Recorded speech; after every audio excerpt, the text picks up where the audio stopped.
آپ کو معلوم ہے کہ ماہ ربیع الاول کا آغاز ہو چکا ہے۔ یہ ماہ مبارک حضور صلی اللہ علیہ وسلم کی سیرت مطہرہ سے ایک بڑا گہرا تعلق رکھتا ہے۔ حضور کی ولادت باسعادت بھی اسی ماہ مبارک میں ہوئی، اگرچہ تاریخ کے بارے میں اختلاف ہے۔ حضور کا انتقال بھی اس ماہ مبارک میں ہوا،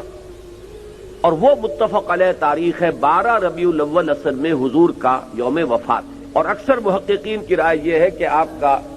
یوم ولادت جو ہے وہ 9 ربیع الاول ہے۔ یہی وجہ ہے کہ مجھے یاد ہے کہ ہمارے بچپن میں اس دن کو جو لوگ کچھ تھوڑا بہت مناتے بھی تھے تو 12 وفات کے نام سے در حقیقت یہ نام یاد کیا جاتا تھا۔ حضور صلی اللہ علیہ وسلم کی وفات کا دن ہے، کچھ کھانا پکا کر کچھ غریبوں کو مساکین کو کھلانا، یہ در حقیقت چیز تھی کہ جو اب ہوتے ہوتے اس نے بہت ہی ایک دوسری صورت اختیار کر لی ہے۔ اب یہ ایک جشن بن گیا ہے اور ایک عید کا سا سما، بلکہ واقعہ یہ ہے کہ جو اصل 2 عیدیں ہیں وہ کہیں پیچھے چلی گئی ہیں، اور یہ جو 2 عیدیں ہم نے ایجاد کی ہیں،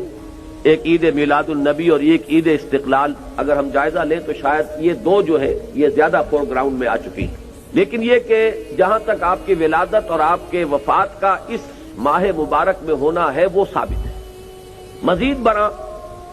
حضور کا ورود مدینہ منورہ میں بھی ماہ ربیع الاول میں ہوا ہے۔ اس پہلو سے اگر اس ماہ مبارک میں ہم سیرت النبی کے مطالعے کا ایک خاص موضوع رکھیں، کسی تاریخ کے تعین کے بغیر اس مہینے کی مناسبت سے سیرت مطہرہ پر گفتگویں ہوں، غور و فکر ہو، اور اس میں بھی عملی پہلو سامنے ہو، اتباع کا جذبہ ہو، سمجھنا سمجھانا اس لیے ہو کہ اس پر عمل کرنا ہے، تو یقیناً یہ چیز ہمارے لیے بہت مفید ہوگی اور ہمارے بہت سے امراض کا شاید اس سے مداوع ہو سکے۔